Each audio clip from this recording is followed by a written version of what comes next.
আসসালামু আলাইকুম। খুবই দুঃখজনক একটা ব্যাপার।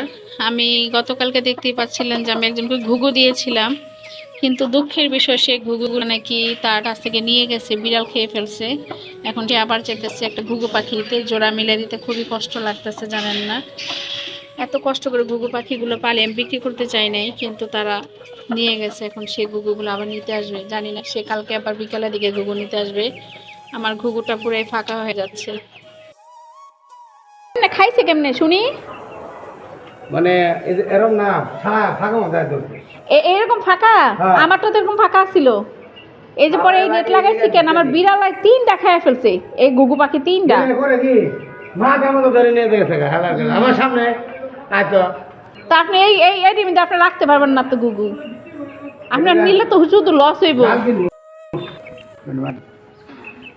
তো যাই হোক, শখের জিনিসগুলো এখন সে আমার কাছ থেকে শখ করে নিয়ে গেছে। আমার এখানে টার্গেট করা ছিল না যে আমি বিক্রি করব, কিন্তু দুঃখের বিষয় সে অনেকগুলো ঘুঘুনিকে পালতো, তার ঘুঘুনিকে আস্তে আস্তে মারা গেছে। তো সে এখন আমাদের কাছ থেকে ঘুঘুটা নিবে। তার নাম হলো ফকির।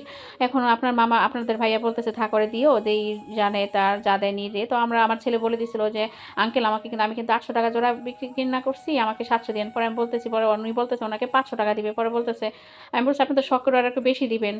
পরে যাই হোক, উনি এখন কিভাবে জোড়া মিলাইছে, জোড়া মিলাই নিল। আমার কাছে খুব কষ্ট হইতেছে, কষ্ট লাগতেছে যে এত কষ্ট করে ঘুঘুগুলো পালছি। আমার 3টা ঘুঘুতে এমনি বিড়াল খেয়ে ফেলেছে, তারপর ওনারটা অনেকে বিড়াল খেয়ে ফেলছে। এখন চলে গেছিলো, আবার আসছে। এখন সেই ঘুঘুটাকে নিয়ে পাল্টা নিবে। আপনারা তো দেখতেই পাচ্ছিলেন যে তার জন্য জোড়া মিলাই নিছে, কিভাবে ফু দিয়ে যেন বুঝে কোনটা ছেলে কোনটা মেয়ে। তারপর একটু খাবার নিয়ে গেল ঘুঘুর জন্য। আমরা সবসময় ঘুঘুর খাবারটা খাওয়াই 80 টাকা কেজি, যেটা ভালো ঘুঘুর খাবার সেটাই আমি আমার ঘুঘুরকে দিই। আমাদের এখানে কোনো লাভ হয় না যে আমরা বিক্রি করি। আমাদের বিক্রি কোনো, আপনারা অনেক দিন যাবার যারা আমার ভিডিও দেখছেন তারা কিন্তু জানেন যে আমাদের এখানে কোনো, আমরা এখানে বিক্রি করি না, শখে আমরা পারি। তো উনি যেহেতু নিবে, তারপর ওনাকে বলতেছি, এখন উনি বলতেছে আচ্ছা পরে বিকালে টাকা দিয়ে যাবে, হ্যান তেন। আমি কিছুই বলি নি, আচ্ছা আপনার ইচ্ছা আপনি দিয়ে যান। এখন খুবই কষ্ট লাগে যে ওই ঘুঘুগুলো তো খেয়ে ফেলছে, এখন নাকি সে আবার কিসে তার দিয়ে এটাকে কাজ করলো। আর এখন ওনাকে বলতেছে আপনি কি করেন? উনি বলতেছে আমি এখন শুধু ডাব বিক্রি করি, কিন্তু ডাব ভালো চলে না। পরে বললাম এই শীতের সিজনে ভুট্টা ভালো চলে, আপনি যদি পারেন ভুট্টা বিক্রি করেন, কাঁচা ভুট্টা অনেক চলে, পুরা দিয়ে বিক্রি করলে সবাই খায়। তারপরেই তো হয়ে গেল আমার, উনি চলে গেল। যাওয়ার পরে দেখেন আমার খাঁচাটা একদমই ফাঁকা হয়ে গেছে। কতগুলো ঘুঘু পাখি ছিল, এখন মনে হয় যে ঘরটাই পুরো ফাঁকা হয়ে গেছে, এতগুলো ঘুঘু পাখি। তারপর আমার ঘুঘু পাখিগুলো দেখে আমার নিজেরই খারাপ লাগতেছে। ওদেরকে অনেক যত্ন নেয় আমার ছেলেরা, যা আপনারা জানেন যে বুয়া করে, বুয়াকে আমার এক্সট্রা টাকাও দিতে হয় এটার জন্য।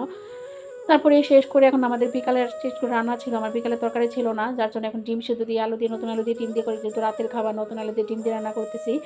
আর মনটা খুবই খারাপ যে এত কষ্ট করে ঘুঘুগুলা পালিয়ে, সেই ঘুঘুগুলো আবার অন্যজন নিয়ে যায়, সেও টাকা দিয়ে নিয়ে যায়, তারটাও যদি বিড়াল খেয়ে ফেলে তাহলে কীভাবে বলেন, কষ্ট লাগে না?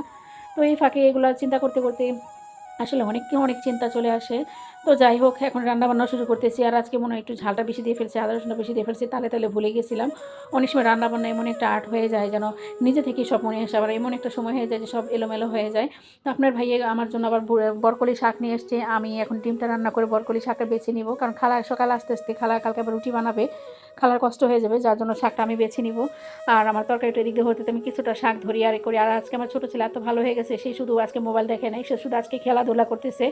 আর বাচ্চাদের কাছ থেকে যত মোবাইল দূরে রাখা যায় তাদের এইসব খেলা দিলে ভালো, কিন্তু তার মন মানসিকতা আজকে ভালো, সে আজকে টিভি দেখে না, মোবাইলও দেখে নাই। তারপরে এই তো সে ওদিক দিয়ে খেলতেছে আর আমি এদিক দিয়ে কাজ করতেছি। এটা হলো বরকলি শাক। এটা আপনারা কে কে খান অবশ্যই জানাবেন, কোন দেশে কীভাবে খান। আমরা কিন্তু এটা শুধু শাকটা খাই। আর আমার শাশুড়িকে দেখতাম, শাশুড়ি কই মাছ দিয়ে রান্না করতো, এটা তো মিনি মাছ দিয়ে রান্না করতো, শাক বেটে রান্না করতো এই শাকটা কিন্তু অনেক মজা। কিন্তু দুঃখের বিষয় শাকটা কিন্তু কিনতে গেলে লস বলতে শুধু শাকের মাথাটুকুই, আগাটুকুই নেওয়া যায়, আর বাকি অংশটুকু নেওয়া যায় না। তো বাকি নাকি অনেকে শুনছি শুটকি দিয়ে বেটে খায়, শুটকি ভর্তাটা মজা লাগে। তো আমি এখন অতটুকু পারবো না, আমি শুধু এখান থেকে অল্প একটু কচি যে ডাটা, কচি যে আগাটা, সেটা ভেঙে নিব। এই শাকটা কিন্তু আসলে অনেক মজা, আমি খেয়েছি। আমার বাবার বাড়িতে কখন এই শাক খেয়েছিলাম না, আমার শ্বশুরবাড়িতে সে খাবারটা আমি শিখে গেছি।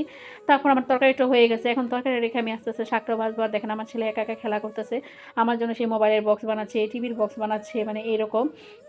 ছেলেদের জন্য আসলে ছোটো বাচ্চা থাকলে একটা ঘর মনে হয় ভরে যায়, বড় দুইটা সারাদিন তো এইদিকে সেদিকে থাকে, আমার কাছে ভিড়েই না। কিন্তু আমার ছোটো ছেলে আমার কাছে আসে, কিন্তু একসময় দেখা যায় সেও আসবে না।